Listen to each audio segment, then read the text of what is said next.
Hello guys, तो स्वागत है आप सभी का शैडो एक्सप्लेनर चैनल में। कहानी की शुरुआत में हमें एक वॉर का सीन दिखाया जाता है जहाँ पे सारे लोग मर गए होते हैं और वहीं पे हमारा मेन कैरेक्टर बोल रहा होता है मेरे सारे दोस्त मारे गए, मैंने अपने फादर को अपनी आंखों के सामने मरते हुए देखा और इन डीमंस की आर्मी के सामने मैं अकेला ही बचा हूँ। तभी डीमन किंग कहता है ह्यूमन रेस के मार्शल गॉड, तुम तो बहुत ज्यादा वीक निकले और आखिर तुम अब किस चीज के लिए फाइट कर रहे हो, तुम्हारे पास कुछ भी नहीं बचा बचाने के लिए। तभी हमारा मेन कैरेक्टर रोते हुए कहता है कि मैं हूँ किन फैंग द एल्केमी गॉड और मैंने यहाँ पे हजारों साल की जिंदगी जी है, लेकिन अपनी पूरी जिंदगी के अंदर मैं मार्शल आर्ट के बेसिक लेवल पे भी नहीं पहुंच पाया। मैंने हमेशा अपने दोस्तों का सहारा लिया, लेकिन अब मैं ऐसा नहीं करने वाला। ये कहते हुए किन फैंग पिल खा लेता है और पिल को खाने के बाद में वो मॉन्स्टर से फाइट करने लगता है, लेकिन थोड़ी देर फाइट करने के बाद में वो मारा जाता है। मरते हुए किन फैंग कह रहा होता है कि यहीं पे सब कुछ खत्म होता है। मैंने अपनी जिंदगी में काफी कुछ अचीव किया, मैं एल्केमी की पीक पे गया, लेकिन मैं कभी भी कल्टीवेशन नहीं कर पाया। लेकिन अगर गॉड ने मुझे एक और मौका दिया तो मैं खुद को बहुत ज्यादा स्ट्रांग बनाऊंगा ताकि मैं कभी भी किसी डीमन के सामने वापस से ना हारूं। तभी किन फैंग घबराते हुए अपनी आंखें खोलता है और कहता है कि आखिर मैं कहाँ पर हूँ। और किन फैंग को याद आ रहा होता है कैसे उसकी फियांसे ने उसे धोखा दिया। किन फैंग कह रहा होता है कि मैं तुम्हारे लिए कंपटीशन जीत लिया, लेकिन तुम फिर भी मेरे पे अटैक क्यों कर रही हो। फिर उसकी फियांसे आगे बढ़ते हुए कहती है कि हमारा एक मैरिज कॉन्ट्रैक्ट हुआ था और 3 साल पहले मैंने किन फैमिली से रिश्ता जोड़ा था, लेकिन तब से मैंने काफी ग्रो किया। अब मैं 3 सबसे बड़े सेक्ट में से एक ही डिसाइपल हूँ और अब तुम्हारे सा लूजर मेरे लिए बिल्कुल ही वर्दी नहीं है। ये सब सोचते हुए किन फैंग कल्टीवेशन कर रहा होता है और वो बता रहा होता है कि मेरी पिछली लाइफ के अंदर जो मेरी मार्शल कल्टीवेशन थी वो बिल्कुल ही बेकार थी और कोई भी ऑप्शन ना होने की वजह से मैंने एल्केमी को चुना। हालांकि जब मेरी एल्केमी थी वो एकदम पीक पे पहुंची, लेकिन जब मेरी मार्शल आर्ट्स थी वो बिल्कुल ही बेसिक रह गई। और अगर मेरी मार्शल आर्ट मेरी एल्केमी इतनी स्ट्रांग होती तो कभी भी कोई मॉन्स्टर हम पे अटैक नहीं कर पाता और हमारा क्लैन कभी भी बर्बाद नहीं हुआ होता। और लगता है इस जेड नेकलेस की वजह से मुझे टाइम में पीछे आने का मौका मिला है और इस लाइफ के अंदर उस कैलेमिटी से बचने के लिए चाहे मुझे एल्केमी करनी पड़े या मार्शल आर्ट, मैं सब कुछ करूंगा और मैं अपने किसी भी दुश्मन को बिल्कुल भी नहीं छोड़ने वाला। तभी किन फैंग के पास में उसका सर्वेंट सैंकी आता है और वो कह रहा होता है कि यंग मास्टर, हमारे मेडिसिन गार्डन के अंदर लिन फैमिली के एल्डेस्ट सन लिन लैंग घुस गए हैं। फिर किन फैंग लिन लैंग के बारे में बताते हुए कहता है कि वो उसकी फियांसे का भाई है। पास्ट लाइफ के अंदर लिन लैंग ने किन फैंग को बहुत ज्यादा परेशान किया था ताकि वो उसका मेडिसिन गार्डन को ले सके। फिर किन फैंग बोला ठीक है सैंकी, मुझे उसके पास लेके चलो। सीन चेंज होता है, हमें मेडिसिन गार्डन का सीन दिखाया जाता है। हम देखते हैं लिन लैंग को जो कि कह रहा होता है कमीने किन फैंग, मेरी सिस्टर 3 सबसे बड़े सेक्ट में से एक मून पैलेस की डिसाइपल बन चुकी है। अगर तुम अभी भी हमें मेडिसिन गार्डन वापस नहीं करते हो तो हम लोग तुम्हें नहीं छोड़ेंगे। तभी किन फैंग आते हुए कहता है कि एक ऐसा कमीना बंदा जो कि अपनी बहन के पे छुप के बोलता है, उसके यहाँ पे इतनी बोलने की हिम्मत कैसे हो रही है। और जो मेडिसिन गार्डन है लिन फैमिली को दिया गया था, लेकिन उसका रीजन था वो मैरिज का कॉन्ट्रैक्ट। लेकिन अब जब कॉन्ट्रैक्ट को तोड़ दिया गया है तो ये गार्डन हमारा होता है और कॉन्ट्रैक्ट को तोड़ने के बाद तुम्हारी हिम्मत कैसे इस गार्डन के बारे में बात करने की। वहीं लिन लैंग घबराते हुए सोच रहा होता है क्या ये बंदा सच में किन फैंग ही है। तभी लिन लैंग कहता है कि तुम उस कंपटीशन में बहुत ज्यादा इंजर्ड हो गए थे और अगर मेरी बहन वहां चाहती तो तुम्हें मार डालती, लेकिन उसने मैरिज कॉन्ट्रैक्ट की वजह से तुम्हें छोड़ दिया और फिर भी तुम गार्डन देने से मना कर रहे हो। फिर किन फैंग कहता है कि ये सारी फालतू बातें करने का टाइम मेरे पास नहीं है। अगर तुम्हें यहाँ पे किसी से बात करनी है तो वो है किन फैंग फैमिली की लॉ एंड एनफोर्समेंट टीम, तुम इन लोगों से बात कर सकते हो। वही लिन लैंग सोच रहा होता है किन फैंग आज काफी ज्यादा बदल चुका है, इससे यहाँ पे डील करना बहुत ज्यादा मुश्किल हो रहा है। फिर लिन लैंग कहता है कि तुम्हें पता है सिर्फ 1 महीने के अंदर ही किन फैमिली के हेडक्वार्टर से यहाँ पे कुछ लोग आने वाले हैं एलेक्सीर कलेक्ट करने के लिए। और किंग फैंग बोलता है कि हाँ मुझे पता है, तो इससे क्या ही फर्क पड़ता है। फिर लिन लैंग कहता है कैसा रहेगा कि हम लोग एक बेट लगाएं, अगर जो तुम्हारे एलेक्सीर्स हैं वो इस साल के टारगेट को पूरा कर देते हैं तो मैं तुम्हें अपनी माइंस दे दूंगा, लेकिन अगर तुम ऐसा नहीं कर पाते हो तुम अपना मेडिसिन गार्डन मुझे दे दोगे। और ये शर्त सुनकर सैंकी सोच रहा होता है कोई बेवकूफी होगा जो उस बेकार सी माइन के लिए हमारे मेडिसिन गार्डन को बेट पे लगाएगा। और किंग फैंग बोला ठीक है मैं ये बात मानता हूँ, लेकिन इसके लिए हमें एक कॉन्ट्रैक्ट साइन करना होगा।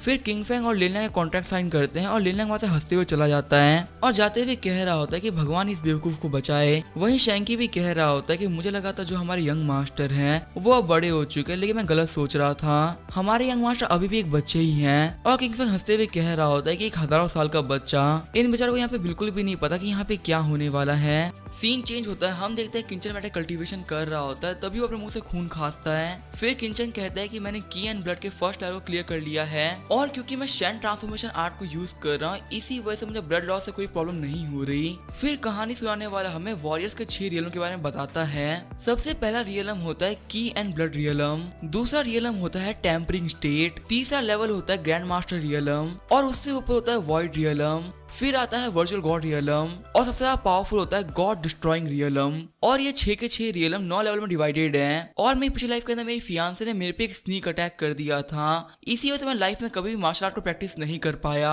और मैं जितना भी कल्टीवेशन भी किया था वो सब भी चला गया। लेकिन ये तो काफी ज्यादा अच्छी बात है कि मेरे पास शेन ट्रांसफॉर्मेशन आर्ट है जिसकी मदद से मैं अपनी मार्शल आर्ट की फाउंडेशन फिर से रख सकता हूँ। और ये ट्रांसफॉर्मेशन टेक्निक बहुत ज्यादा खास टेक्निक है जो कि मैंने अपनी पिछली लाइफ में ढूंढी थी। इसके इफेक्ट जो मैं सेंस है तो काफी ज्यादा अच्छे हो जाते हैं। देखने में तो ये टेक्निक काफी ज्यादा ऑर्डिनरी लगती है लेकिन आज तक जिन लोगों ने भी इसको प्रैक्टिस किया वो फ्यूचर में बहुत ज्यादा बड़े लोग बने हैं। और सभी लोग इस टेक्निक को ऑर्डिनरी इसी वजह से मानते हैं क्योंकि किसी को भी इसकी रियलिटी के बारे में नहीं पता। पास्ट लाइफ में तो मैं भी इस टेक्निक को यूज नहीं कर पाया था लेकिन ये तो काफी ज्यादा अच्छी बात है कि इस लाइफ में मैं इसे यूज कर पाऊंगा। तभी किनफेंग के पास में सर्वेंट आते हुए कहता है कि मास्टर बाहर चलिए, यहाँ पे कुछ बहुत बड़ा हो गया है। जब किनफेंग बाहर आके देखता है तो उनकी सारी क्रॉप खराब हो गई होती है। सर्वेंट कह रहा होता है कि मास्टर बहुत बड़ी प्रॉब्लम हो गई है, सिर्फ 10 दिनों के अंदर कलेक्शन एजेंट आने वाला है लेकिन पता नहीं कैसे हमारे जितने भी हर्ब्स थे वो खराब हो गए। यहाँ तक कि अगर हम लोग फिर से फसल लगाते हैं तो भी हम कुछ नहीं कर पाएंगे। तभी किनफेंग अपनी पावर को यूज करते हुए उस जगह को चेक करने लगता है। जब वो उस जगह को चेक करा तभी उसे कुछ मिलता है और वो कहता है कि ये कैसे पॉसिबल हो सकता है। तियानलो फ्रूट के अंदर लियांग ग्रास क्या कर रही है? जो लियांग ग्रास होती है वो किसी भी क्रॉप को खराब करने की पावर रखती है। तो आखिर मेरे हर्ब्स के बीच में किसने उसको प्लांट किया होगा? ये काम पक्का से लिन लैंग नहीं किया होगा और शायद यही रीजन था जिसकी वजह से उसने मुझसे बेट भी लगाई थी। उसने अपनी पूरी चालें चल दी ताकि वो मुझसे वो मेडिसिन गार्डन को फिर से ले सके। लेकिन उस बेवकूफ को बिल्कुल भी नहीं पता कि उसने मुझे काफी अच्छा गिफ्ट दे दिया है। आगे हमें 10 दिन बाद का सीन दिखाया जाता है। किन फैमिली का मेडिसिन कलेक्टर आ गया होता है, साथ ही उसके साथ में लिन फैंग भी आया होता है। लिन फैंग कह रहा होता है कि आखिर किन फैंग कहाँ पर है, क्या वो यहाँ पे मेडिसिन कलेक्टर को ग्रीट करने के लिए नहीं आएगा? और सैंग के उस मेडिसिन कलेक्टर के सामने अपने घुटनों पे बैठा हुआ होता है और कहता है कि आप थोड़ी देर वेट कर लीजिए, यंग मास्टर आते ही होंगे। तभी वहाँ पे किन फैंग आते हुए कहता है कि आखिर तुम यहाँ पे क्या शोर कर रहे हो? किन फैंग को देखते हुए लिन फैंग कह रहा होता है तुमने यहाँ पे मेडिसिन कलेक्टर को देखा लेकिन तुम फिर भी उनके सामने झुक के उनको ग्रीट नहीं कर रहे, क्या तुम यहाँ पे इनको डिसरिस्पेक्ट शो कर रहे हो? तभी मेडिसिन कलेक्टर यूलांग कहते हैं कि इनफैक्ट मैं तुम्हें एक चांस दे रहा हूँ, माफी मांग लो। तभी सैंकी और सभी लोग झुकते हुए कहते हैं कि मेडिसिन कलेक्टर प्लीज आप शांत हो जाइए, आप गुस्सा मत कीजिए। वही सैंकी किनफेंग से भी कह रहा होता है कि यंग मास्टर आप इनसे माफी मांग लीजिए। लास्ट टाइम जब ये गुस्सा हुए थे इन्होंने 3 साल का फाइन ठोका था, अगर ये इस बार भी गुस्सा हो गए तो पता नहीं क्या करेंगे। तभी किनफेंग यूलैंग को अपने मिडिल फिंगर दिखाते हुए कहता है कि मैं नहीं झुकूंगा। मिडिल फिंगर को देख के लिन फेंग और सैंकी काफी शौक रह गए होते हैं। वही मेडिसिन कलेक्टर यूलैंग काफी गुस्सा हो गए होते हैं और किनफेंग कह रहा होता है कि तुम सिर्फ एक पार्ट टाइम वर्कर हो, बस तुम यहाँ पे अपनी पावर को यूज करते मुझे फाइन ठोक सकते हो और फाइन ठोके तो मेरा क्या ही बिगाड़ लोगे। वही यूलैंग काफी गुस्सा हो गया होता है और कह रहा होता है तुम बाद में बातें करना, पहले मुझे चल के इस साल की हर्ब्स दिखाओ। और किनफेंग कहते हैं कि जितना हमने वादा किया था उतने हर्ब्स रेडी हैं। तभी यूलैंग हंसते हुए कहता है कि पिछले साल चीजें काफी चेंज हो चुकी हैं, इस साल जो हर्ब्स का कलेक्शन है वो डबल हो चुका है, इसी से तुम्हें डबल हर्ब देने होंगे। फिर यूलैंग अपनी तलवार निकालते हुए कहता है कि अगर तुम ऐसा नहीं कर पाते हो तो मरने के लिए तैयार हो जाओ। वही सैंकी सोच रहा होता है कि ये कमीना हम पे जागती कर रहा है और यहाँ पे हम लोग सिर्फ मेडिसिन गार्डन ही नहीं हारने वाले, लगता है जो हमारे यंग मास्टर है वो भी मरने वाले हैं। वही लिनफेंग सोच रहा होता है कि मुझे पहले से ही पता था कि यहाँ पे यूलांग आने वाला है, इसी वजह से मैंने पहले यूलांग को अपनी साइड में कर लिया था। और किनफेंग को तो पता भी नहीं है कि इसके और मेरे बीच में मेडिसिन गार्डन को लेकर 50-50% की डील हुई है। साथ ही मैंने इस कमीने के मेडिसिन गार्डन को भी खराब कर दिया था, ये पक्का से इसको रिकवर तो नहीं कर पाया होगा और ये सिर्फ अपनी गार्डन ही नहीं अपनी जान भी खोएगा। तभी किनफेंग कहता है कि तुम्हें डबल चाहिए ना, मेरे साथ चलो। फिर क्रॉप्स को देखते हुए लिनफेंग बोलता है क्या तुमने यहाँ पे तियालू फ्रूट को ग्रो किया है? तुमने तो यहाँ पे बहुत ज्यादा बेकार चीज को ग्रो किया है। वही यूलांग भी बोल रहा होता तुमने बहुत ज्यादा घटिया चीज को ग्रो किया है और क्या तुम हमारे क्लैन को कचरा देना चाहते हो? मेरा तो मन यही कर रहा है कि मेन फैमिली के नाम पे तुम्हें यहीं पे एग्जीक्यूट कर दूं। तभी किनफेंग कहता है कचरे लोगों को सिर्फ कचरा ही दिखता है, क्या तुम लोग की आंखें खराब हो चुकी है, तुम ये सब नहीं देख पा रहे? और सामने हम देखते हैं बहुत ही अच्छी हर्ब्स उग रखी होती है जिसको कि देख के वहाँ पे सभी लोग शॉक हो जाते हैं। क्रॉप्स को देखते हुए लिनफेंग सोच रहा होता है आखिर कैसे पॉसिबल हो सकता है, मुझे याद है मैंने यहाँ पे लियांग ग्रास को डाला था, फिर भी इतने अच्छे हर्ब्स कहाँ से हो सकते हैं। वही यूलांग भी सोच रहा होता है ये तो बहुत ही अच्छे क्रॉप्स हैं और ये सारे ही हर्ब्स बिल्कुल टॉप क्वालिटी के हर्ब्स हैं, जितना इन लोगों को टैक्स देना था उससे ये लोग 5 गुना अच्छी क्वालिटी की चीज दे रहे हैं। वही सैंकी भी सोच रहा होता है काफी दिनों से मैंने यंग मास्टर को नहीं देखा था, उन्होंने अकेले ही मेडिसिन गार्डन काफी ज्यादा अच्छे तरीके से ध्यान रखा है। फिर लिनफेंग गुस्सा होते हुए बोलता है कि आखिर कैसे पॉसिबल हो सकता है, तुम इतने अच्छे क्रॉप कैसे उगा सकते हो मेडिसिन गार्डन के अंदर। वही जो किनफेंग होता है बता रहा होता है जो लियांग हर्ब होती है वो यांग नेचर की होती है, और अगर आप इन हर्ब्स के बीच में इसको प्लांट करोगे तो आपकी जितनी प्लांटेशन वो खराब हो जाएगी। लेकिन वही अगर आप लियांग ग्रास को उल्टी डायरेक्शन में ग्रो करो जहाँ पे बिल्कुल भी सन की रोशनी ना पड़े और एक स्पेशल फॉर्मेशन का यूज करो तो इसे जितने भी हर्ब्स होते हैं वो काफी जल्दी ग्रो करती है। फिर किनफेंग आगे बढ़ते हुए बोलता है लिनफेंग तुम ये मत सोचो कि मैंने क्या किया और क्या नहीं, लेकिन तुम यहाँ पे पक्का से हारने वाले हो और तुम अपनी माइंड मुझे देने के लिए तैयार हो जाओ। तभी लिनफेंग हंसते हुए बोलता है अगर मैं तुम्हें अपनी माइंड ना भी दूं तो इससे क्या ही फर्क पड़ेगा, तुम मेरा कुछ भी नहीं बिगाड़ सकते। तभी किनफेंग उस एग्रीमेंट को बाहर निकाल लेता है और कहता है कि अगर तुम वो माइंड मुझे नहीं दोगे तो जिंदगी भर के लिए तुम्हें जेल जाना पड़ेगा और तुम्हारी फैमिली के बहुत सारे बड़े बड़े चार्जेस भी लगेंगे। वही लिनफेंग सोच रहा होता है मैंने बहुत ही बड़ी गलती कर दी इस कॉन्ट्रैक्ट को साइन करके। फिर लिनफेंग बोलता है कि ब्रदर यूलांग मेरी हेल्प करिए। यूलांग कहता है कि बेट तो आपने लगाई थी, मेरा इससे कोई मतलब नहीं है, तो इस मैटर के अंदर मुझे मत घसीटो। फिर लिनफेंग को अपनी माइंड देनी ही पड़ती है। सीन चेंज होता है, हम देखते हैं किनफेंग को जो कि माइंड में आया होता है और वो कह रहा होता है ये जगह सच में काफी शानदार है। फिर सेंकी कहता है कि यंग मास्टर आप काफी होशियार हो चुके हैं, वरना आप कभी भी उस मेडिसिन गार्डन को यूज करते हुए ये माइंड नहीं जीत पाते। और उस टाइम हम सभी लोगों को लगा था कि आपने बहुत बड़ी बेवकूफी कर दी है, लेकिन क्या आप मुझे बता सकते हैं कि आपने उतने अच्छे मेडिसिन गार्डन को इतने बेकार माइंड के चैलेंज पे क्यों लगा दिया?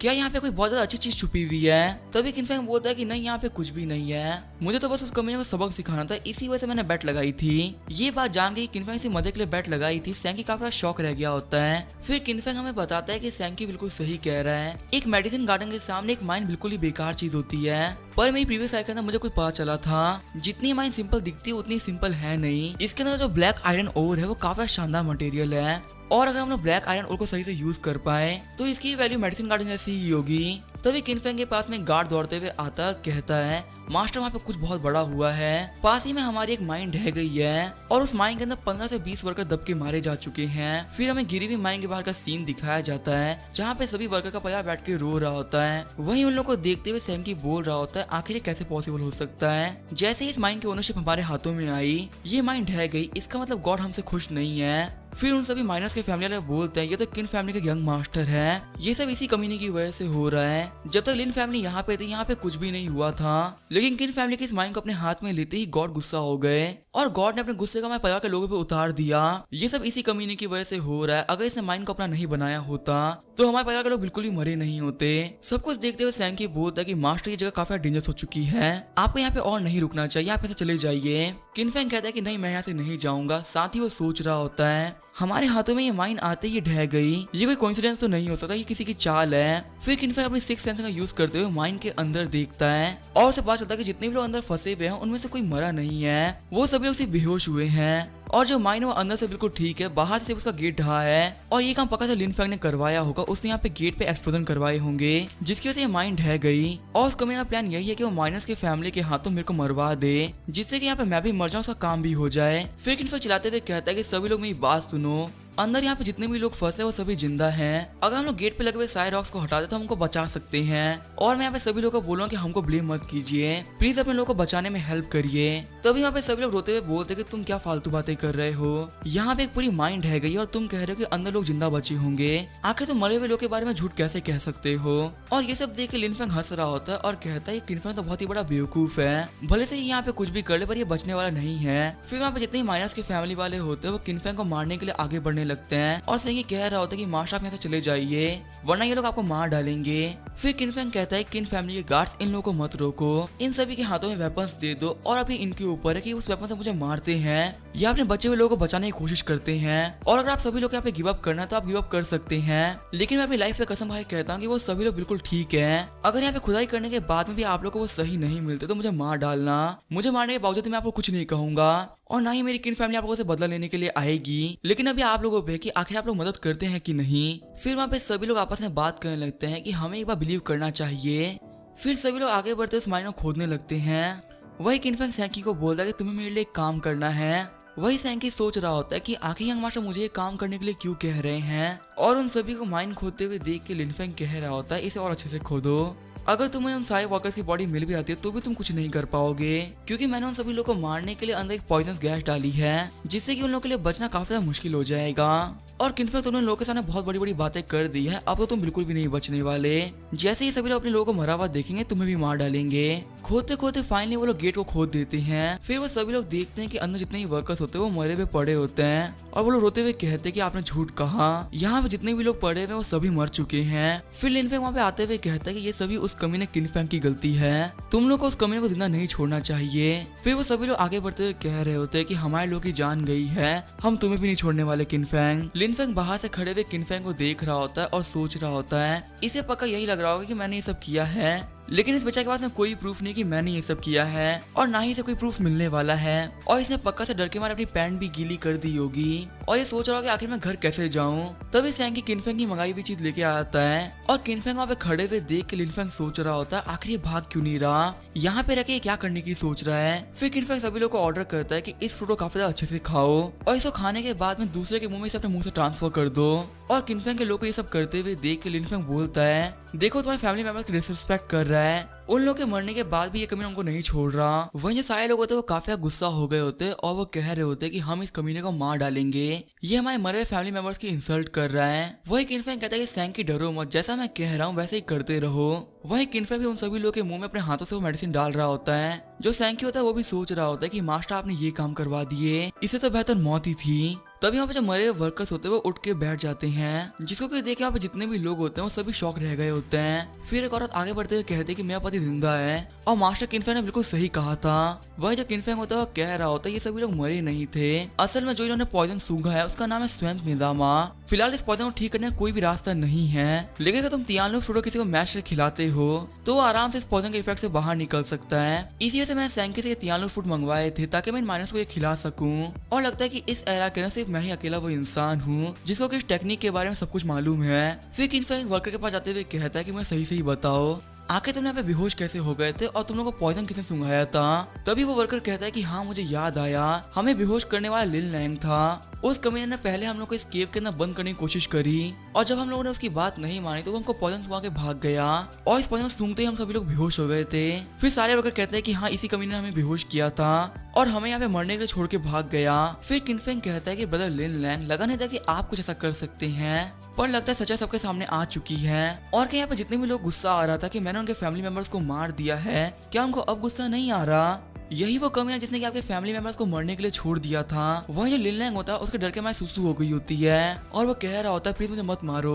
फिर सही वर्कर्स मिलकर लिन लैंग को मारने लगते हैं। थोड़ी देर बाद जो किनफेंग होता है वो माइन के अंदर कुछ ढूंढने का ट्राई कर रहा होता है। तभी सैंकी बोलता है कि यंग मास्टर आखिर आप क्या ढूंढना चाहते हैं। वही जो किनफेंग होता है वो सोच रहा होता है कि मुझे अच्छे से याद है जो लिन लैंग की ब्लैक आयरन ओर की माइन थी वो यही वाली माइन थी, तो आखिर मुझे ब्लैक आयरन ओर मिल क्यों नहीं रहा है। तभी एक वर्कर आगे बढ़ते हुए बोलता है कि यंग मास्टर का बहुत ज्यादा शुक्रिया, आपने यहाँ पे हम सभी लोग की जान बचा ली। फिर यहाँ पे सभी वर्कर झुकते हुए कहते हैं कि हम आपकी अच्छाई को कभी भी नहीं भूल सकते। फिर किनफेंग कहता है कि आप सभी लोग बहुत ज्यादा थक गए होंगे और फिलहाल कुछ दिनों के लिए मैं माइंड को ही बंद कर रहा हूँ, ये बाद में खुलेगी, तो तब तक के लिए आप सभी लोग रेस्ट कर सकते हैं। वही लिन लैंग सोच रहा होता है कि भले से मैंने लाइफ में कुछ भी किया लेकिन कभी मेरे टाउन के लोगों ने मेरी तारीफ नहीं करी थी, ये पहली बार जब वो मेरे सामने झुके मेरी तारीफ कर रहे हैं। फिर वो सारे वर्कर्स कहते हैं कि जैसा मास्टर किनफेंग कह रहे हैं हम लोग बिल्कुल वैसा ही करेंगे। फिर किनफेंग पूछता है कि आखिर वो कमियां लिन लैंग कहाँ पर है और वो वर्कर बताता है कि हम लोग उस कमीने को मार रहे थे और शायद वो उसके बाद में भाग गया था। और किनफेंग सोच रहा होता पक्का उस लिन लैंग को पता होगा कि आखिर यहाँ पे ब्लैक आयरन की माइन कहाँ पर है, लेकिन वो कमीना मुझे बताने से पहले यहाँ से भाग गया।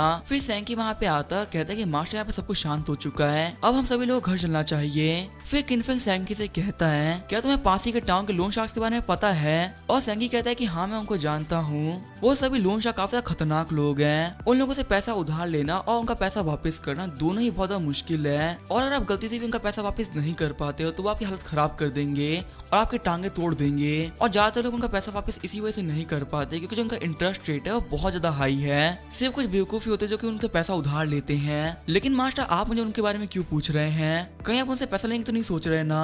तभी किनफेंग बोलता है कि मैं सोच नहीं रहा, मैं ऑलरेडी ले चुका हूँ, मैंने उन सभी लोगों से 500 गोल्ड का उधार लिया है। सैंकी बोलता है मास्टर मजाक कर रहे हैं ना, और किनफेंग बोलता है मैं बिल्कुल सीरियस हूँ। फिर सैंकी परेशान होते हुए बोलता है कि एक आम इंसान 20 गोल्ड पर साला खर्च कर पाता है और यहाँ पे आपने 500 गोल्ड का उधार लिया है। तभी किनफेंग बोलता है कि अगर मैं ऐसा नहीं करता तो आखिर मैं मेडिसिन गार्डन को इतना ज्यादा अच्छा कैसे करता।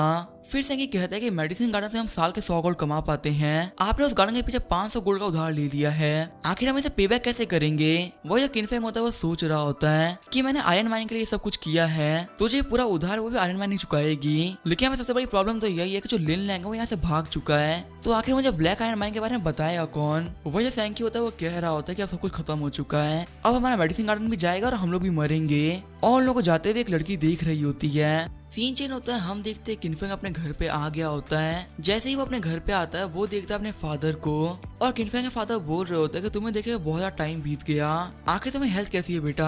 तभी किनफेंग बोलता है कि आप वापस आ गए डैड। और शैंकी किनफेंग के फादर किनफेंग की हरकतों के बारे में बताने ही वाला होता है। तभी किनफेंग शैंकी का मुंह बंद कर देता है। फिर किनफेंग हमें बताता है कि उसके फादर काफी ज्यादा अच्छे इंसान है, उसकी पिछली जिंदगी में उन्होंने बहुत ज्यादा मेहनत करी और अपनी जिंदगी खत्म होने तक किनफेंग के लिए लड़ते रहे, लेकिन इस बार मैं अपने फादर को काफी ज्यादा अच्छे से रखूंगा और अब मेरे फादर को मेरी टेंशन करने की कोई जरूरत नहीं है, क्योंकि अब मैं पहले से बहुत ज्यादा स्ट्रॉन्ग बनने वाला हूँ। फिर किनफेंग के फादर बोलते हैं कि तुम अपने कल्टीवेशन के बारे में कोई भी टेंशन मत लो, मैं तुम्हारे लिए बहुत ज्यादा खर्चा किया और तुम्हारे लिए 2 पिल्स लेके आया हूँ, ये तुम्हारी कल्टीवेशन रिस्टोर करने में काफी ज्यादा मदद करेंगी।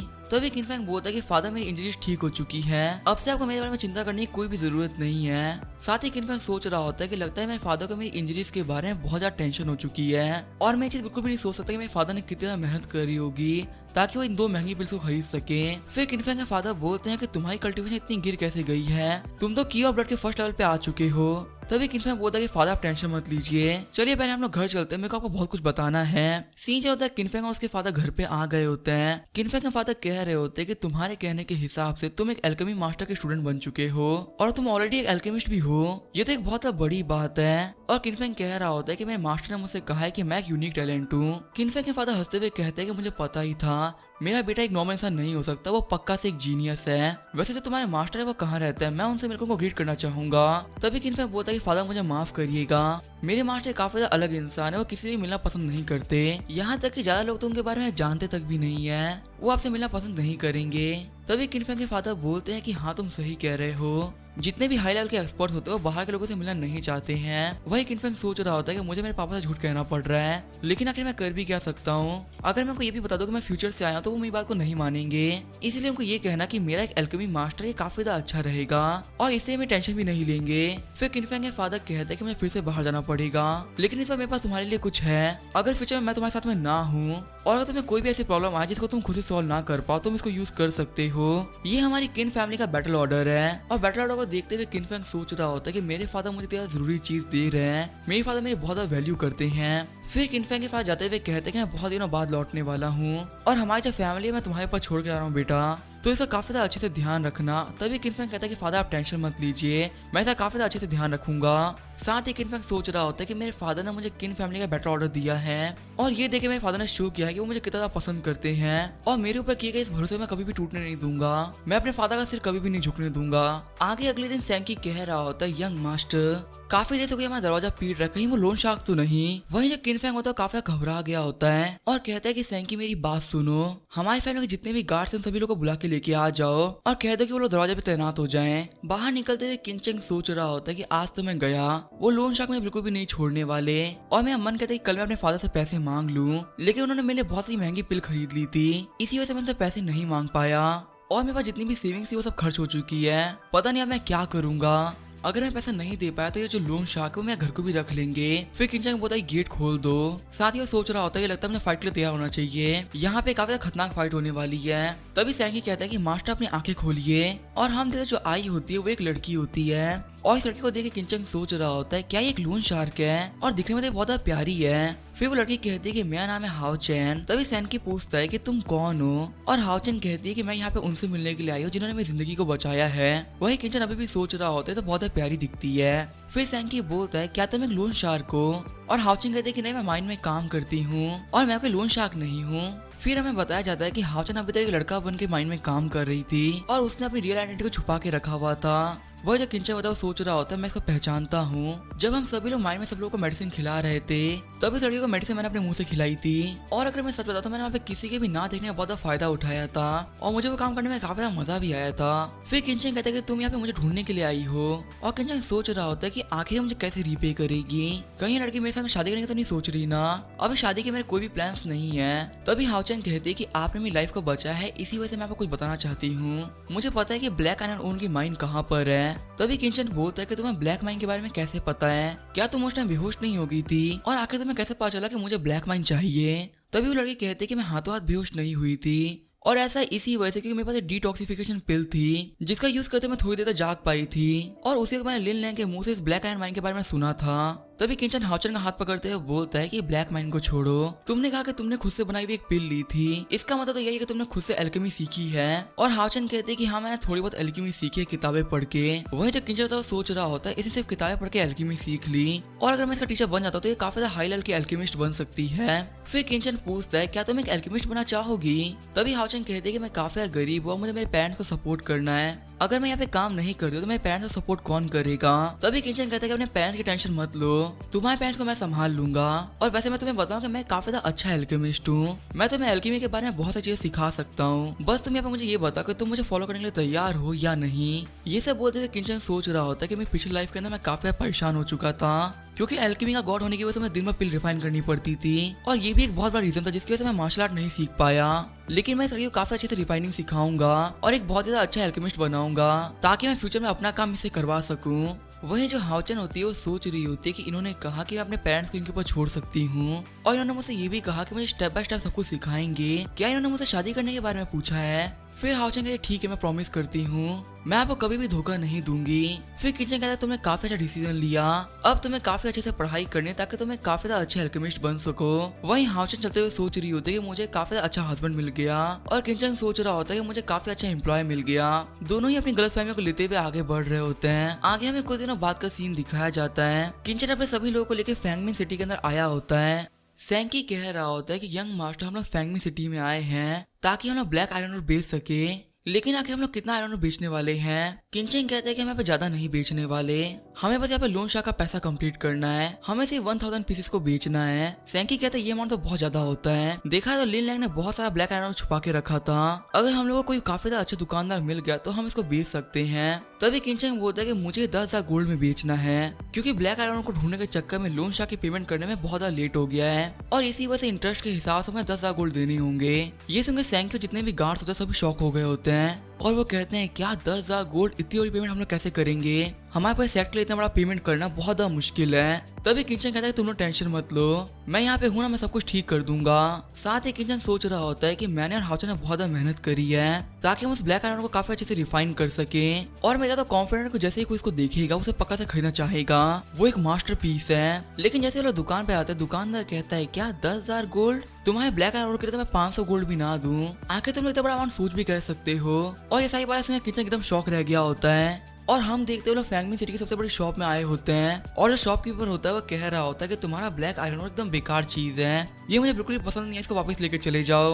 और तुम लोग कह रहे हो कि ये एक ब्लैक क्रिस्टल है, लेकिन तो बिल्कुल एक काले पत्थर की तरह, मैं कैसे मान लूं कि ये क्रिस्टल है, क्या तुम ये तो नहीं सोचा कि मैं एकदम बेवकूफ हो जो कि समझ नहीं पाऊंगा कि तुम मुझे बेवकूफ बना रहे हो। तभी किंचन बोला कि तुम एक बहुत ही बड़े बेवकूफ हो जो कि ब्लैक आयरन माइन के पत्थर को पहचान नहीं पा रहे। तभी वो शॉपकीपर गुस्सा करते हुए कहता है कि अगर ये सच में ब्लैक क्रिस्टल होता तो मैं अपने घुटनों में आकर तुमसे माफी मांगता और ये खरीदता। और किंचन अभी भी कह रहा होता है कि तुम्हें इसके बारे में कोई भी नॉलेज नहीं है, तुम लोग यहाँ पे सिर्फ फालतू बातें कर रहे हो। तभी यहाँ पे शॉपकीपर गाँव आता है जो कि मेन शॉपकीपर हैं और वो कहते हैं कि आखिर आप लोग यहाँ पे लड़ाई क्यों कर रहे हैं। तभी पहले वाला शॉपकीपर जाके कहता है कि ये लोग मुझे पत्थर बेच रहे हैं और जिद करे कि ये ब्लैक क्रिस्टल है और ये जो पत्थर है बिल्कुल ही फेक है। तभी शॉपकीपर गाँव किंचन और सैंकी को बाहर निकाल देते हैं और कहते हैं कि मुझे फेक चीजें बिल्कुल ही पसंद नहीं है, तुम्हारी हिम्मत कैसे यहाँ पे आने की, फिर से अपना मुंह उठा के यहाँ पे मत आना। वहीं हम देखते हैं किंचन को जो काफी गुस्सा हो गया होता है और वो कह रहा होता है कि इन कमीनों की हिम्मत कैसे मेरे ब्लैक आयरन को फेक कहने की, मैं इन कमीनों को खत्म कर दूंगा, मुझे बहुत ज्यादा गुस्सा आ रहा है। वही सैंकी किंचन को रोक रहा होता है और कहता है यंग मास्टर रुक जाइए, शॉपकीपर गाँव काफी ज्यादा पावरफुल इंसान है जिसके पीछे बहुत ही बड़ा बैकग्राउंड है, हम लोग इस बंदे से ऐसे टक्कर नहीं ले सकते। फिर किंचन भी शांत होते हुए कहता है कि हाँ तुम सही कह रहे हो, शॉपकीपर गाँव का जो बैकग्राउंड है हमारी फैमिली इतना स्ट्रॉन्ग है, इसी वजह से फिलहाल हम उसे टक्कर नहीं ले सकते। वही शैंकी सोच रहा होता है कि फाइनली यंग मास्टर रुक गए और किंचन कह रहा होता है ये इकलौती शॉप थी जहाँ पे मैं अपने आइटम्स को काफी आराम से बेच सकता था। लगता है कि अब मुझे अपने आइटम को बेचने के लिए बहुत ज्यादा दूर जाना होगा क्योंकि आसपास में ऐसी कोई भी सिटी नहीं है जहाँ पे मैं इसको बेच सकूं। सीन चल होता है, हम देखते हैं शॉपकीपर गाँव को जो ये कह रहे होते हैं कि अगर तुम्हें फ्यूचर में ऐसे लोग मिले तो इन लोगों से बिल्कुल भी दिमाग मत लगाना, इनको बस बाहर फेंक देना। वहीं वो दूसरा शॉपकीपर कह रहा होता है कि ठीक है शॉपकीपर गाँव, मैं एक चीज याद रखूंगा। फिर शॉपकीपर गाँव अपने सामने रखे हुए आयरन ओर को देखते हैं और कहते हैं कि आखिर कोयला हमारे सामने क्या कर रहा है। तभी वो पहला शॉपकीपर बताता है कि यही वो ब्लैक आयरन ओर है जो कि वो झूठे लोग लेके आए थे। फिर शॉपकीपर गाँव उसको चेक करने लगते हैं और कहते हैं चलो चेक करते हैं कि असली है नहीं। और पहला शॉपकीपर कह रहा होता है ये बिल्कुल ही नकली है, एक नॉर्मल ब्लैक क्रिस्टल बहुत क्लियर होता है और वो कमीना मुझे इतना बेकार से 10,000 गोल्ड की बेचना चाहता था। मैंने अच्छा किया ना उसको भगा के। फिर जैसे शॉपकीपर गाँव उस पता को थोड़ा सा पूछते हैं वो चमकने लगता है और जो पहले वाला शॉपकीपर होता है वो कहता है कि मैंने कहा था ना कि ये फेक है, देखिए पत्थर की तरह चमक रहा है, कोई पत्थर चमकता नहीं है। तभी शॉपकीपर गाँव उस पहले वाले बंदे को एक मुक्का मार देते हैं और कहते कि तुम एक बहुत ही बड़े बेवकूफ हो। तभी वो पहला शॉपकीपर बोलता है कि मास्टर आप क्या कर रहे हैं। शॉपकीपर गाँव कहते हैं कि तुमने एक बहुत ही बड़ी बेवकूफी कर दी है, तुम्हारी वजह से मैंने किसी बहुत ही बड़े इंसान को ऑफेंड कर दिया। मैं तो बस यही होप कर रहा हूं कि ज्यादा गुस्सा ना हुए हो और हमें अपने सारे आइटम बेच दें। सीन चल होता है, हम देखते हैं किंचन को जो कि अपने लोग को लेकर कहीं और जा रहा होता है। तभी सेंगी कहता है कि मास्टर ये हमारी ही गलती है, हमने अपने आयरन को बहुत ज्यादा महंगा बता दिया था, अगर हम ऐसे ही पैसे घूमेंगे तो हमसे कोई भी नहीं खरीदेगा। और जो बाकी गार्ड्स होते हैं वो भी कह रहे होते हैं कि हाँ सैंकी बिल्कुल सही कह रहा है, ये जो पैसे थे वो बहुत हाई हैं। वही जो किंचन होता है वो कहता है कि हाँ तुम सही कह रहे हो, लगता है मैंने इसे काफी ज्यादा अच्छे से रिफाइन कर दिया, इसी तो किसी पहचान ही नहीं पा रहा। तो अभी उनकी तरफ शॉपकीपर गाँव दौड़ते हुए आने लगते हैं और कहते हैं ग्रेट मास्टर 2 सेकंड के लिए रुक जाइए, मैं यहाँ पे आपके सारे ब्लैक आयरन खरीदने के लिए आया हूँ। तभी किंचन बोलता है क्या तुम यहाँ का सारा आयरन खरीदना चाहते हो। और शॉपकीपर गाँव कह रहे होते हैं कि हाँ आप सही कह रहे हैं, मैं सबका सब खरीद लूंगा, यहाँ पे मैं अपने साथ में पैसे भी लेके आया हूँ। वहीं जो सैंकी और गार्ड थे वो काफी ज्यादा खुश हो गए होते हैं और वो कह रहे होते हैं कि हमारा सारा सामान बिकने वाला है और ये तो बहुत ज्यादा खुशी की बात है। तभी किंचन बोलता है कि मुझे माफ करिएगा, मैं आपको ये नहीं बेचूंगा। ये सुन किंचन के सारे लोग काफी शॉक हो गए होते हैं। तभी शॉपकीपर गाँव पूछते हैं लेकिन आप इसे बेचना क्यों नहीं चाहते। और किंचन बोलता है कि मैं तो इसे बेचना चाहता हूँ लेकिन आपके लोगों ने मेरे बंदों की बहुत ज्यादा बेइज्जती कर दी और ये लोग बहुत ज्यादा जिद्दी हैं, अगर मैं इसको बेचना भी चाहूंगा तो ये लोग मुझे मना कर देंगे, तो मुझे माफ करेगा, मैं आपको ये नहीं बेच सकता। वहीं जो शैंकी और बाकी गार्ड्स होते हैं वो सोच रहे होते हैं कि यंग मास्टर इसको बेच नहीं रहे, ऊपर से जो पूरा ब्लेम वो हमारे ऊपर डाल रहे हैं, काश यंग मास्टर इसको बेचने की जिम्मेदारी हमें दे देते, हमें तो 1 सेकंड में इस बंदे को बेच देते। तभी शॉपकीपर गाँव पहले वाले बंदे के कान खींचने लगते हैं और कहते हैं ये शायद तेरी गलती है, अगर तुमने मास्टर को ऑफेंड नहीं किया होता तो पक्का से अपने गुड्स हमें बेच देते। लेकिन अभी वो बंदा बोल रहा होता है कि मेरी कोई गलती ही नहीं है, ये बंदा मुझे फेक आइटम बेच रहा था, इसी से मैंने इसकी बेइज्जती करी, मैं इसे माफी नहीं मांगूंगा।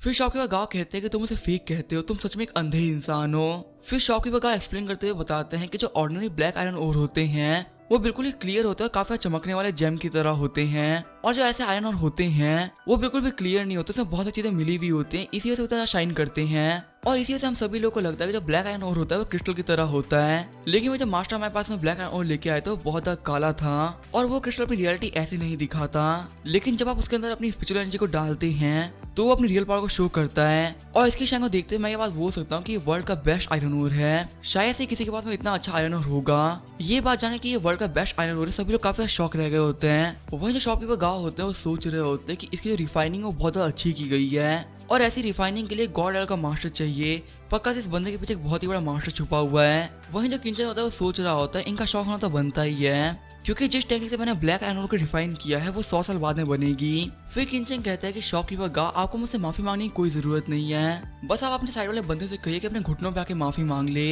मेरे लिए बस इतना ही काफी रहेगा, और अगर आप ऐसा नहीं कर सकते तो मैं यहाँ से जा रहा हूँ। तभी शॉपकीपर गाँव अपने पास वाले बंदे को मुक्का मारते हुए कहते कि मैं तुमसे कहा ना झुकने के लिए, तो आखिर तुम झुक क्यों नहीं रहे। वहीं वो पहले वाला बंदा बोल रहा होता कि मुझे माफ कर दो, मैं गलत था। फिर शॉपकीपर गाँव कहते कि अब तो इस कमीने को सजा मिल गई ना, और क्या माफी के तौर पे आप 30,000 गोल्ड के अंदर अपना सारा आइटम दे देंगे। फिर किंचन बोला ठीक है मैं आपको थोड़ा सा लॉस सह लेता हूँ, मैं सारा आइटम आप ही को बेच देता हूँ। और शॉपकीपर गाँव कहते हैं कि मेरे लिए सोचने के लिए शुक्रिया। वही सैंकी और बाकी सारे बंदे सोच रहे होते हैं क्या ये 30,000 गोल्ड के अंदर बिक गया, और मास्टर कह रहे हैं कि मुझे लॉस फील हो रहा है, और आखिर यहाँ पे क्या हो रहा है हम तीनों को बिल्कुल समझ में नहीं आ रहा। यंग मास्टर यहाँ पे सिर्फ अपना लोन चुकाने के लिए आए थे, लेकिन तो बहुत सारा पैसा भी कमा लिए। फिर किंचन में पैसे दिखाते हुए कहता है कि ये तो काफी ज्यादा है, हमारे जितने भी कर्जे वो काफी आराम से चुक जाएंगे, तो चलो ठीक है सब लोग चलते शॉपिंग करने के लिए। साथ ही किंचन सोच रहा होता है कि मार्शल आर्ट के अंदर आगे बढ़ने के लिए मुझे बहुत सारी चीजें चाहिए और मुझे बहुत सारे पैसे को भी खर्च करना ही पड़ेगा। सीन चल होता है, हम देखते हैं लिन फैंग को जो कि किसी के पाँव में गिरा हुआ होता है और कह रहा होता है गॉडफादर आपके बच्चों को काफी बुली किया गया है और मुझे बुली करने वाला वो कमीना किन फैंग है, प्लीज मुझे आप जस्टिस दिलाइए। उस कमीने ने मुझे बहुत ज्यादा बुद्धि से मरवाया, मैं वहां से बहुत ज्यादा मुश्किल से भागा वरना वो लोग मुझे मार डालते। तभी वो बंदा बोलता है कि तुम्हारे कहने के हिसाब से किन फैंग ने तुम्हारे पे एक झूठा आरोप लगाया और तुम्हें गाँव वालों से पिटवाया। और लिन फैंग बोलता है कि हाँ गॉडफादर ये आप सही कह रहे हैं और मैंने तो ये भी सुना है कि वो कमीना किन फैंग अभी फैंगिंग सिटी के अंदर है, तो आखिर हम लोग कोई एक्शन क्यों नहीं ले लेते उसके ऊपर। फिर गॉडफादर ये कहता है कि मैं समझ गया मुझे क्या करना है, उस कमीने की हिम्मत कैसे तुम्हें फंसाने की, मैं बिल्कुल भी यहाँ पे शांत नहीं बैठने वाला, तुम टेंशन मत लो। और पक्का से वो कमीना किन फैंग कल का सूरज नहीं देख पाएगा। और लिन फैंग कह रहा होता थैंक यू गॉडफादर। तभी हम देखते हैं उसने जो ब्लड लगाया होता है वो फेक ब्लड होता है, साथ ही वो सोच रहा होता है किन फैंग इस बार तुम नहीं बचने वाले। सीन चल होता है, हम देखते हैं किन फैंग को जो कि बैठे कल्टीवेशन कर रहा होता है। फिर अपनी आंखें खोलते हुए किन फैंग कहता है कि तो काफी ज्यादा अच्छी बात है, फादर की दी हुई बिल की वजह से मैं की एंड ब्लड के लेवल 5 पे पहुंच चुका हूँ और ये तो काफी अच्छी बात है कि मैं स्ट्रांग बन रहा हूँ, जितना ज्यादा मैं स्ट्रांग बनूंगा मैं उतनी चीजों को बदल सकता हूँ। तभी किन फैंग को फील होता है कि बाहर से कुछ लोग उसे देख रहे हैं और अपनी सिक्स सेंस का यूज करते हुए वो बाहर देखता है, तो उसे पता चलता है कि बाहर 2 असैसिन्स हैं जो कि उसको मारने के लिए यहाँ पर आए हैं। किन फैंग कहता है कि मेरे घर पे रात को मेहमान आए हैं, आखिर मैं मेहमानों को ऐसे ही कैसे छोड़ सकता हूँ, और अभी मैंने लेवल अप भी किया तो ये तो काफी ज्यादा अच्छी बात है, मैं ये चीज भी देख लूँ कि मेरी कल्टीवेशन कितनी बड़ी है। वहीं जब बाहर असैसिन्स होते हैं वो कह रहे होते हैं कि बंदा आराम से खड़ा है, हमें चलकर इसको मार डालना चाहिए। तभी किन फैंग गेट खोलते हुए कहता है कि आखिर तुम लोग मुझसे क्या लेने के लिए आए हो, और वो असैसिन्स कह रहे होते हैं कि तुम्हें कैसे पता चला कि हम लोग बाहर है। तभी किन फैंग बोलता है कि जैसे तुम लोग आए थे उसी वक्त मुझे पता चल गया था कि तुम लोग यहाँ पर हो। फिर किन फैंग कहता है कि मुझे माफ करना, मैं तुम्हें बहुत बुद्धि से मारने वाला हूँ, ऐसा इसी वजह से क्योंकि मेरे पास कोई भी नहीं प्रैक्टिस करने के लिए। तभी उनमें से एक असैसिन बोलता है कि तुम सिर्फ 5th लेवल पर हो और तुम कह रहे हो कि तुम हमारे साथ प्रैक्टिस करना चाहते हो, सच में तुम्हें काफी ज्यादा अजीब इंसान हो। नॉर्मल जब कोई हमें देखता है वो वहाँ से भागने लगता है, लेकिन तुम वो पहले बंदे जो कि हमें देख के हमारे पास में आया है। किंचन कहता है कि बातें करना बंद करते और फाइट करते हैं, और मुझे तो बहुत मजा आ रहा है, ये मेरी लाइफ की पहली फाइट होने वाली है। साथ ही किंचन सोच रहा होता है कि मैं बहुत टाइम हो गया फाइट किए हुए, लास्ट लाइफ के अंदर भी अल्केमी की वजह से मैं कभी फाइट नहीं कर पाया, तो चलो देखते हैं आखिर मेरी प्रैक्टिस से मुझे क्या फायदा मिलता है। फिर एक असैसिन अपनी पावर को बढ़ाते हुए कहता है कि मैं की एंड ब्लड के 8th लेवल के ऊपर हूँ और मैंने आज तक 100 से ज्यादा लोगों को मारा होगा, और तुम जैसे 5th लेवल के बंदे को तो मैं काफी ज्यादा आराम से मार दूंगा। वहीं जो किंचन होता है वो कह रहा होता है इसका और तो काफी ज्यादा पावरफुल है। फिर किंचन के पंच बनाते हुए काफी खतरनाक पंच उस असैसिन के मुंह पे मार देता है, और सिर्फ एक पंच के अंदर उस असैसिन की हालत काफी ज्यादा खराब हो गई होती है। ये देख के दूसरा असैसिन काफी घबरा गया होता है। फिर किंचन कहता है कि लगता है ये बंदा मर गया। वहीं वो पहले वाला असैसिन सोच रहा होता है कि आखिर कैसे पॉसिबल हो सकता है, इसने मेरे भाई को सिर्फ एक पंच के अंदर मार डाला।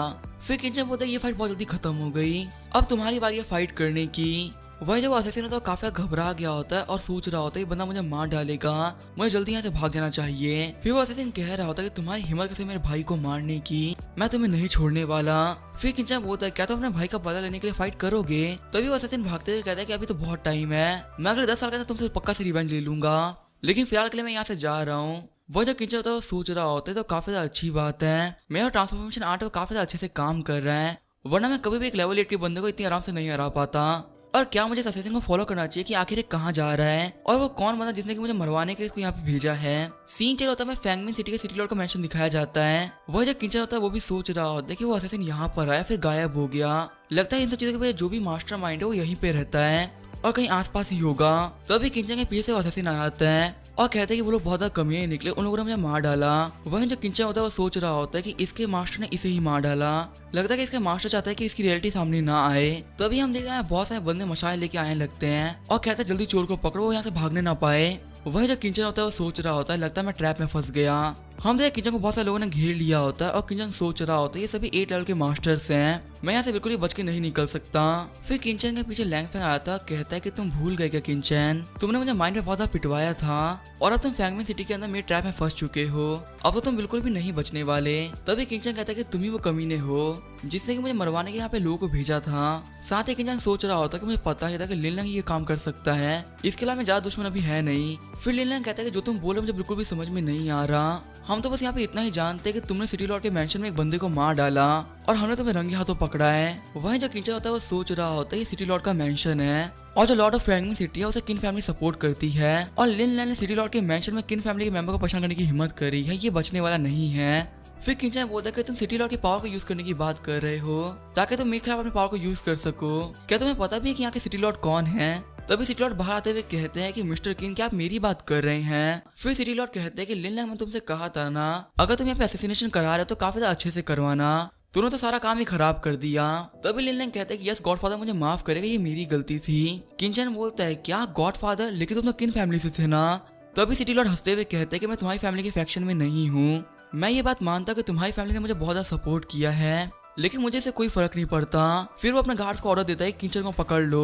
फिर सिटी लॉर्ड कहते हैं कि तुम्हें पता है लिन लैंग की जो सिस्टर है लिन शुआन, जो कि तुम्हें एक्स फियांसे भी है, उसने 3 सबसे बड़े सेक्ट में से एक इमॉर्टल मून सेक्ट को ज्वाइन कर लिया है। और सिर्फ इतना ही नहीं, वो थर्ड प्रिंस की कंकुबाइन ही बन गई है। और ये सब देखते हुए मैं ये बात तो कह ही सकता हूँ, जो तुम्हारी किन फैमिली और टॉप 5 फैमिली में से हटने वाली है, और जो फैमिली तुम्हारी जगह लेगी वो है लिन फैमिली। और जबकि अब लिन फैमिली काफी ज्यादा अच्छा फ्यूचर है, तो तुम्हारी किन फैमिली के बारे में कौन सोचता है, जो कि एक डूबी हुई फैमिली है, और तुम्हारे से यंग मास्टर होने की वजह से तो और डूबेगी। तभी लिन लैंग आगे बढ़ते हुए बोलता है कि गॉडफादर, आखिर आप किंचन के साथ में क्या करने वाले हैं? सिटी लॉर्ड कहते हैं कि तुम टेंशन मत लो, मैं काफी अच्छा बहाना बनाऊंगा जिससे जो किन फैमिली वो इंटरफेयर ना कर पाए, और मैं काफी आराम से इस कमीने को मार डालूं। सीन चेंज होता है, हमें सिटी लॉर्ड के मैंशन प्रिजन का सीन दिखाया जाता है, जहाँ बैठे हुए किंचन सोच रहा होता है मैंने बहुत ही बड़ी गलती कर दी। मुझे बिल्कुल भी लगा था कि जो सिटी लॉर्ड है वो धोखेबाज निकलेगा और वो लिन फैमिली का साथ देगा। तभी साइड में दीवार के होल सैंक के अंदर आने लगता है और कहता है कि मास्टर मैं आ गया। तभी किंचन बोलता है लेकिन तुम यहाँ पे आए कैसे? फिर सैंकी उनके पास में आते हुए कहता है कि यंग मास्टर, आखिर आप इनकी चाल में कैसे फंस गए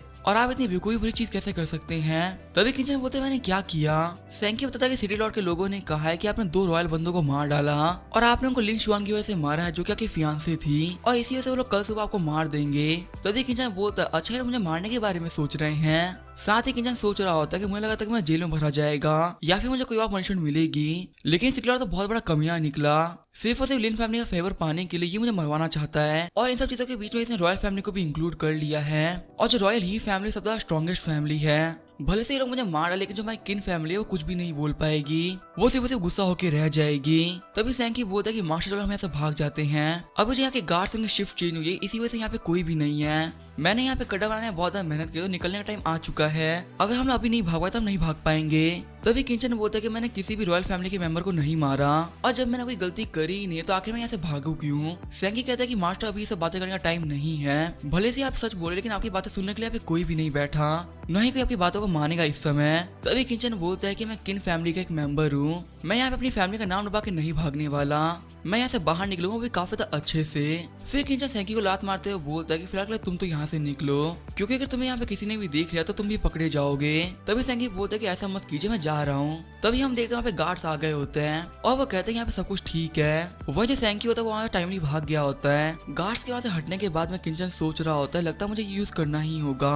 और लिन लैंग, तुमने सिटी लॉर्ड को अपना फादर कहा था ना, देखते हैं तुम्हारे फादर ज्यादा स्ट्रॉन्ग है मेरे फादर, और मैं भी अपने फादर की पावर को यूज करने वाला हूँ, और तुमने मुझे फोर्स किया ये सब करने के लिए। ये बोलते हैं किंचन अपने शॉट को फायर कर देता है, जिससे आसमान में एक सिग्नल बनता है, और जितने भी किन फैमिली के लोग होते हैं वो सिग्नल को देखते दौड़ते हुए आने लगते हैं। और किंचन सोच रहा होता है अब ये कमियां नहीं बचने वाले। थोड़ी देर बाद हम देखते हैं किंचन के फैमिली को सारे बंदे आ गए होते हैं और कहते हैं कि लॉर्ड आपने हमें बुलाया है, आखिर आप हमसे क्या चाहते हैं? किंचन कहता है कि यहाँ पे कुछ लोगों ने तुम्हारे लॉर्ड को परेशान किया है, बस तुम सभी लोग थोड़ी देर मिले फाइट करके उन सभी को खत्म करना है, हमारा एक भी दुश्मन यहाँ पे बचना नहीं चाहिए। आगे हम अगले दिन सुबह का सीन देखते हैं, जो शैंकी और बाकी गार्ड्स होते हैं वो ग्राउंड की तरफ जा रहे होते हैं, जिस ग्राउंड में किंचन का एग्जीक्यूशन था। शैंकी कह रहा होता कि दुखी मत हो, हमारे यंग मास्टर पक्का से बच जाएंगे, वो एक बहुत बड़ा जीनियस है, वो ऐसे नहीं मर सकते। और बाकी गार्ड्स भी कहते हैं कि हाँ तुम सही कह रहे हो। फिर जैसे ही वो लोग ग्राउंड की तरफ आते हैं, वहाँ पे बहुत सारे लोगों को खड़ा हुआ देखते हैं, और जो वहाँ पे जितने भी लोग होते हैं वो कह रहे होते हैं कि बॉडी को ऑलरेडी टांग दिया गया है, और एग्जीक्यूशन तो काफी जल्दी कर दिया। और वहाँ पे एक बॉडी को टंगा हुआ देख के शैंकी और गार्ड्स रोने लगते हैं। शैंकी कह रहा होता है कि आखिर कैसे पॉसिबल हो सकता है, इन कमीनों ने हमारे यंग मास्टर को मार दिया, और यंग मास्टर प्लीज हम लोग को माफ कर दीजिएगा, हम लोग आपको बिल्कुल भी नहीं बचा पाए। तभी साइड से किंचन बाहर निकलता है और कहता है कि शैंकी तुम इतना चिल्ला क्यों रहे हो, और क्या तुम मेरे लिए ब्रेकफास्ट लेके आए हो? वहीं जो शैंकी और बाकी गार्ड्स होते हैं वो काफी शॉक रह गए होते हैं। फिर वो सभी लोग किंचन गले लगाते हुए कहते हैं कि मास्टर आप नहीं मरे, हम लोग आपको देख के काफी खुश हैं। और किंचन उन लोगों को बोल रहा था कि मुझसे दूर हटो, यहाँ पे सब लोग मुझे देख रहे हैं। किंचन कहता है कि लिन लैंग ने कहा था कि जो सिटी लॉर्ड हैं वो उसके गॉड फादर हैं, लेकिन जो उसके फादर थे वो मेरे फादर जितने अच्छे नहीं हुए, इसी वजह से लिन लैंग को अपने गॉड फादर को खोना पड़ा, और हम देखते जो बंदा लटका होता है वो और कोई सिटी लॉर्ड होता है। तभी शैंकी बोलता है कि यंग मास्टर आखिर आपने इसे कैसे मारा, क्या आपने सब अकेले किया है? तभी किंचन बोलता है तुम पागल हो क्या, मैंने इस चीज का यूज किया है। तभी शैंकी शॉक होते हुए बोलता है ये तो किन फैमिली का वॉर ऑर्डर है ना, और किंचन बोलते हैं कि हाँ तुम सही कह रहे हो, मैंने वॉर ऑर्डर का यूज किया है और वॉर ऑर्डर हमारी फैमिली का सबसे प्रीशियस ट्रेजर होता है जिससे कि हम कभी भी किन फैमिली की मिलिट्री पावर को यूज कर सकते हैं। इसका यूज करते आप 100 किलोमीटर के अंदर कहीं भी हेल्प बुला सकते हैं और जो नाइट्स आपके पास में आएंगे वो बिना कुछ पूछे आपकी हेल्प करेंगे। ये सब सुनकर सैंकी बोलता है तो आखिर आपने क्या ऑर्डर दिए? और किंचन बोलता है क्या तुम्हें देख के पता नहीं चल रहा, मैंने बस यही ऑर्डर किया कि लिन लैंग के साथ में जितने भी लोग हैं उन सभी को मार डालो और इसी वजह से यहाँ पे सिटी लॉर्ड भी मारा गया।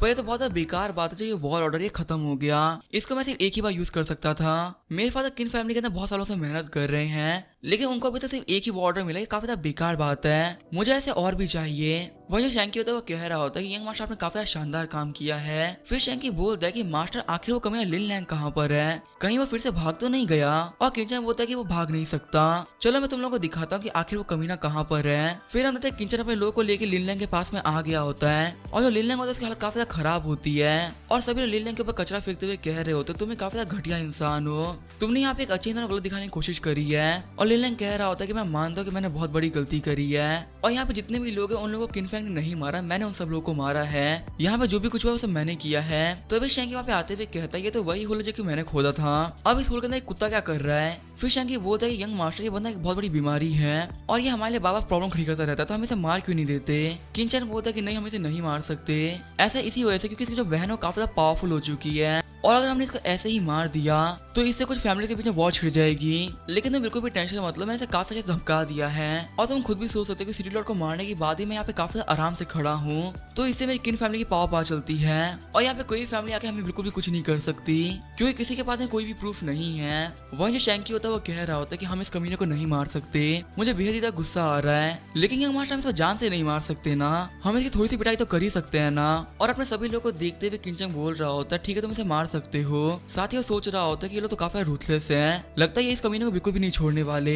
फिर शैंकी और बाकी सारे गार्ड्स आगे बढ़ते हुए लिन लैंग की धुलाई कर देते हैं। आगे हम देखते हैं वो सभी लोग वहां से जा रहे होते हैं। वहीं जो लिन लैंग होता है उसकी हालत काफी ज्यादा खराब हो गई होती है और वो कह रहा होता है कि तुमने मुझे बहुत गंदी तरीके से मारा, मैं तुम्हें नहीं छोड़ने वाला।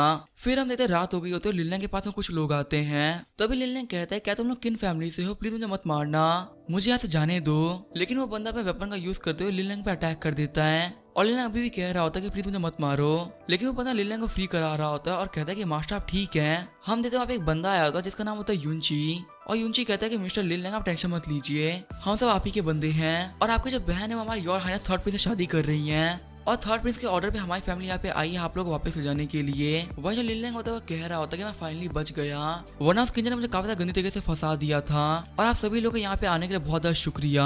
फिर लिन लैंग बोलता है यूनची मेरी हेल्प करिए ताकि मैं पूरी किन फैमिली को मार सकूं और अगर ऐसा नहीं होता तो मैं कैपिटल वापस नहीं जाऊंगा। तभी यूनची बोलते है कि मुझे हाइनेस ने बोला है कि आपको लेके वापस जाना है, लेकिन किसी को मारने के लिए मुझे कोई भी ऑर्डर नहीं मिले हैं तो उनके बिना कुछ भी कहे मैं ऐसा नहीं करूंगा।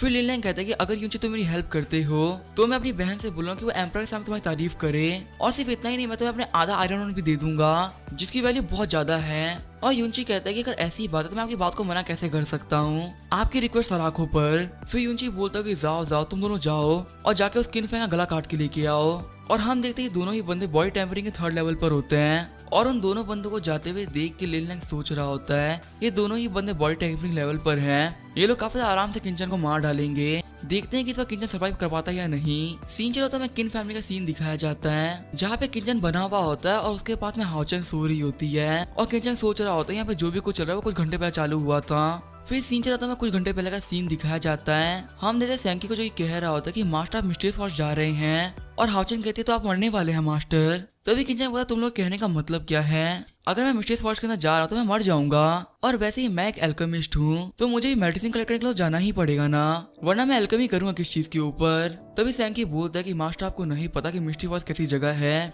वहां पे जो जाता है वो लौट के नहीं आता, उस पूरे के पूरे फॉरेस्ट के अंदर पॉइजनस धुआं फैला हुआ है और वहाँ पे अनगिनत बीस्ट और इंसेक्ट भी रहते हैं। क्या आपको पता जो हमारा मेडिसिन गार्डन है वो पहले मिस्ट्री फॉरेस्ट का हिस्सा हुआ करता था और मिस्ट्री फॉरेस्ट के छोटे से हिस्से को पाने के लिए हमारी फैमिली ने बहुत सारे वॉरियर्स को खोया है, फिर जाके हम लोग को मेडिसिन गार्डन मिला है, इसी वजह से हम लोग आपको वहाँ पे बिल्कुल भी जाने नहीं देंगे। तभी किंचन बोलता है कि आखिर तुम क्या करने की सोच रहे हो और किंचन बोलता है इसी वजह से मेरी हालत अभी ऐसी है, मुझे वहाँ पे जाने से रोकने के इन लोगों ने पकड़ रखा है, लेकिन रुकने की वजह से मुझे इतना बुरा नहीं लग रहा, हाउचन की वजह से तो मुझे काफी ज्यादा अच्छा फील हो रहा है। तभी किंचन को बाहर से कुछ आवाजें आती है और किंचन सोच रहा होता है कि मेडिसिन गार्डन से काफी ज्यादा अजीब आवाजें आ रही है, फिर वो अपनी सिक्स सेंस का यूज करते हुए बाहर देखता है कि वो दोनों बॉडी टेम्परिंग मास्टर्स के बंदों को मार रहे होते हैं और वो कह रहे होते हैं कि मैं फालतू लोगों को नहीं मारना, हमें यहाँ पे किन फैमिली के किन फैंग को मारना है। वहीं जो किन फैंग होता है वो सोच रहा होता है कि दो बॉडी रियलम के मास्टर आखिर वो यहाँ पे क्या कर रहे हैं। फिर वो अपने हाथों की रस्सी तोड़ते हुए कहता है कि आखिर अब मैं क्या करूंगा, कोई भी कियन ब्लड रियलम का बंदा एक बॉडी टेम्परिंग लेवल के बंदे को नहीं मार सकता और हमारे मेडिसिन गार्डन के अंदर सबसे ज्यादा स्ट्रॉन्ग बंदा वो भी 9th लेवल के ऊपर है। आखिर हम बॉडी टाइम वाले से फाइट कैसे करेंगे। फिर हम देख किचन बाहर जाके सुसु करने लगता है, जिसको देख के वो दोनों मास्टर बोल रहे होते हैं किचन बाहर निकल गया।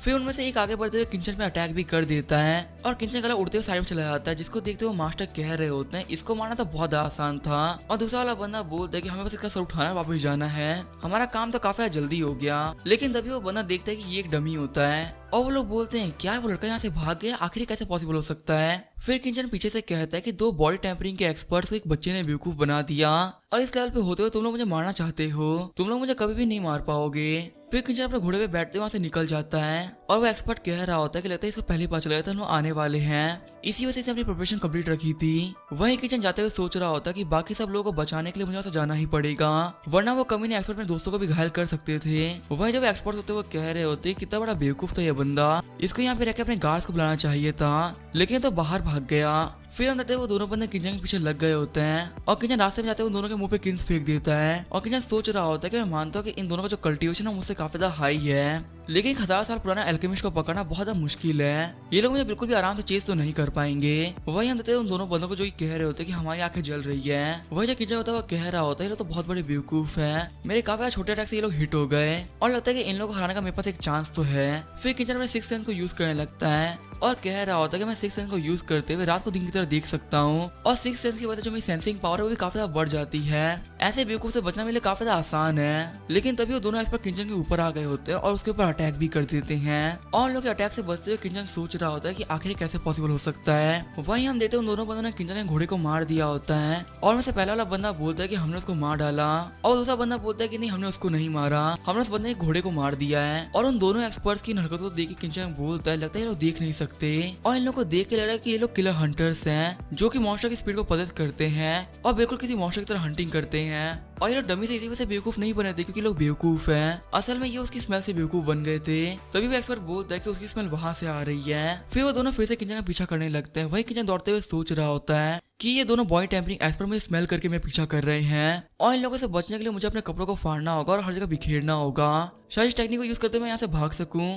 और जैसे ही किचन ये काम करता है वो हंटर बोलता है लगता है लड़के तुझे पता चला कि हम तो स्मेल से ढूंढ रहे हैं, इसी वजह से तू अपनी सैंड को यहाँ वहाँ बांट रहा है, लेकिन लड़के तुझे बिल्कुल भी नहीं पता कि तू कहाँ बढ़ रहा है। थोड़ी देर आगे जाने के बाद रास्ता खत्म हो जाएगा, आगे थोड़ा अच्छे से देखो ये जो रास्ता तुम्हें मौत की तरफ लेके जा रहा है। तभी किचन रुकते हुए कहता है ये तो क्लिफ आ गई और फिलहाल मेरे सामने द फॉर्मेटिव मिस्टिक फॉरेस्ट है, आखिर मैं क्या करूं, मेरे पीछे हंटर्स और आगे ये फॉरेस्ट। फिर वो हंटर धीरे धीरे आगे बढ़ते हुए कहते हैं क्या तुम अब आगे नहीं जाओगे, क्या तुम्हारे अंदर हिम्मत नहीं मिस्टिक फॉरेस्ट के अंदर जाने की, और अगर तुम एक बार एंटर कर गए तो तुम पक्का उसकी मिस्ट को सूंघ के मर जाओगे, तो मिस्टिक फॉरेस्ट के अंदर जाके मरने से बेटर यही है कि तुम हमारे हाथों मर जाओ, हम तुम्हें सिर्फ एक झटके के अंदर मार देंगे, तुम्हें कोई भी तकलीफ नहीं होने देंगे, लेकिन अगर तुम फिर भी हमारी बात नहीं मानोगे तो हम लोग तुम्हें मिस्टिक फॉरेस्ट के अंदर फेंक देंगे और वहां पे तुम्हें मौत मिलेगी, वो काफी गंदी मौत होगी। तभी किचन अपने हाथ में एक टियानो फ्रूट को तोड़ देता है और कहता है कि आखिर मरने से डरता कौन है। ये कहते हुए वो मिस्टिक फॉरेस्ट के अंदर कूद जाता है और जो किंचन होता है वो नीचे कूदते हुए कह रहा होता है कि मैं तुम कुत्तों के हाथों कभी भी नहीं मरूंगा, तुम लोग से बेटर मैं मॉन्स्टर के हाथों मर जाऊं। वहीं जो वो एक्सपर्ट होते हैं वो बोल रहे होते हैं तो सच में कूद गया,